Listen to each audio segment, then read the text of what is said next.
Est-ce que vous reconnaissez que ce n'est pas votre voix qu'on entend dans la version originale de Ça plane pour moi? Jamais de la vie, j'ai toujours dit, ce sera toujours ma version définitive. Je suis interprète de Ça plane pour moi, et cette affirmation est reconnue par 2 jugements. Un premier jugement en 98, confirmé par un deuxième jugement par la Cour d'appel de grande instance de Bruxelles en 2006. Point barre. Pourquoi on lit cette information partout depuis hier, dans le journal Le Soir? Vous auriez déclaré: moi je veux bien dire que ce n'était pas ma voix, mais il faut alors aussi dire que tout cela a été monté de toutes pièces par Lou de Preijk. Lou de Preijk étant votre producteur de l'époque. Mon ex, oui, exactement. Non, cette information vient du journal Le Soir, d'une conversation privée, complètement off, et pas dans le cadre d'un interview, avec un journaliste qui s'appelle Thierry Coljon, qui est un très très bon journaliste, que je connais depuis très très longtemps. Et au bout de 3 jours d'interview, je lui ai dit, mais je t'avoue tout ce que tu veux, mais qu'on me foute la paix, sur ce ton-là de l'ironie, etc. Je n'ai pas changé un iota à ma version, je ne changerai pas un iota à ma version. C'est juste une fuite comme ça, évidemment, tout le monde s'est jeté là-dessus en disant, ah, il a craqué, comme Alors, tout le monde voulait, quoi. Plastique, il faut vraiment être très clair ce matin. Est-ce que c'est une phrase prononcée en off qui n'aurait pas dû être rapportée? Tout à fait, il y a d'ailleurs un recours, attendez, parce que si c'est une phrase, il y a d'ailleurs un recours, si c'est une phrase prononcée, plastique, si c'est une phrase prononcée en off, ça veut dire que vous auriez peut-être dit la vérité à ce journaliste qui ensuite l'a rapporté. Pas du tout, non. Pas du tout, c'est une phrase faite en off avec de l'humour. C'est d'ironie. Mais évidemment, non, mais je t'avoue tout ce que tu veux. C'est moi qui ai envahi la France en 1940, si tu veux. Tout ce que tu veux. Alors, c'est de l'ironie pure et simple. Il y a un ras-le-bol de ces informations. D'ailleurs, je ferai bientôt ma dernière interview concernant cette affaire. Le reste étant une affaire d'experts et d'avocats. J'en ai marre de m'exprimer sur un procès dans lequel je suis partie tiers. Il s'agit bien d'une société qui possède les droits et d'un producteur. Je n'ai aucun procès à ce jour aux fesses. Rien. Alors qu'on me lâche maintenant. Plastique, restez encore avec nous quelques instants pour parler encore plus précisément de cette affaire, même si c'est peut-être une des toutes dernières fois que vous en parlez. On réécoute le morceau incriminé et on se retrouve dans quelques instants. Allez hop, un matin, une louloute est venue chez moi, poupée de cellophane, cheveux chinois, un sparadrap, une gueule de bois, a bu ma bière dans un grand verre en caoutchouc. Ça plane pour moi, donc un énorme tube en 1977, 8 millions d'exemplaires vendus, chanson classée dans le Billboard américain. Très vite, les premières rumeurs vont apparaître, prétendant que vous vous contentez à l'époque de faire du playback. Pourquoi cette rumeur? Émeric, très vite, c'est faux. Les premières rumeurs sont apparues quand j'ai quitté ce producteur qui m'a fait chanter dans tous les sens du terme. Au bout de quelques années, au bout de 4 ans. Voilà, au bout de ces 4 années, j'ai pas enfin m'échapper de ce contrat. Et du jour au lendemain, il y a déjà des papiers dans la presse qui parlent de ça. Avant, pas du tout. Donc c'est très bizarre pour ce producteur. Une fois je chante, une fois je ne chante pas.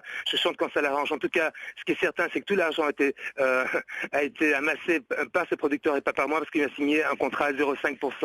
Alors maintenant, ça devient des choses privées et avocat et expert, et j'en ai ras le bol. Ce que vous nous dites aussi, c'est qu'à l'époque, vous avez été exploité d'une certaine manière avec un mauvais contrat. Je vous le dis, un contrat à 0,5%, il faut en vendre des disques avant de faire un euro. Hein. Plastique, on vous sent très énervé ce matin. On sent que cette histoire, vous en avez marre. Ça fait 3 jours que ça se passe. J'ai pas un seul procès aux fesses. Rien. Et je ne sais pas pourquoi j'en aurai un d'ailleurs. J'ai toujours travaillé comme un fou dans le monde entier, défendu ce répertoire qui m'appartient, que j'incarne complètement. C'est ma vie à moi et on la met sur la scène comme ça, alors qu'il y a des gens qui sont en train de se remplir les poches et qui n'apparaissent même pas à la télévision. Vous lui en voulez à Lou de Preijk? Vous lui en voulez ce matin? Je n'en veux à personne, je ne me sens pas victimisé du tout. Simplement, je voudrais que les gens qui parlent de cette affaire soient au courant de tous les tenants et aboutissants. C'est pour ça que c'est une affaire d'experts et d'avocats, et je n'ai ras-le-bol que mes affaires privées soient mises sur la place publique alors que je n'ai aucun procès sur les fesses, quoi. Plastique, vous parlez d'affaires d'experts, et vous avez raison, il y a des experts dans cette histoire, et notamment il y a ce nouveau rapport qui est sorti et dont on a beaucoup parlé depuis 3 jours. C'est un rapport qui ne concerne pas c'est un rapport qui concerne l'utilisation par M. de Preijk de bandes master dans le cadre d'une nouvelle version de Ça plane pour moi. Si je peux me permettre juste d'expliquer un instant, Plastique, comme ça vous pourrez vraiment donner votre version également.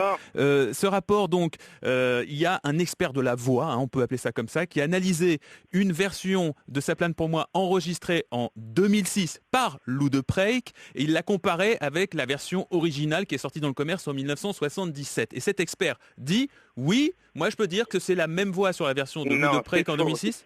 Je suis désolé, il ne dit pas ça, il dit que les voix sont similaires, que c'est... Voilà, il parle de... Alors vous avez tout à fait raison, il parle de similarité de timbre. De similitude, on parle de dealing, de similitude en disant c'est un avis subjectif et la seule chose que je puisse annoncer de façon claire, c'est que l'interprète de la version 2006 est un ch'ti ou un picard. C'est la seule chose qui voilà, est absolument. Noir, pur, blanc. Vous avez tout à fait raison.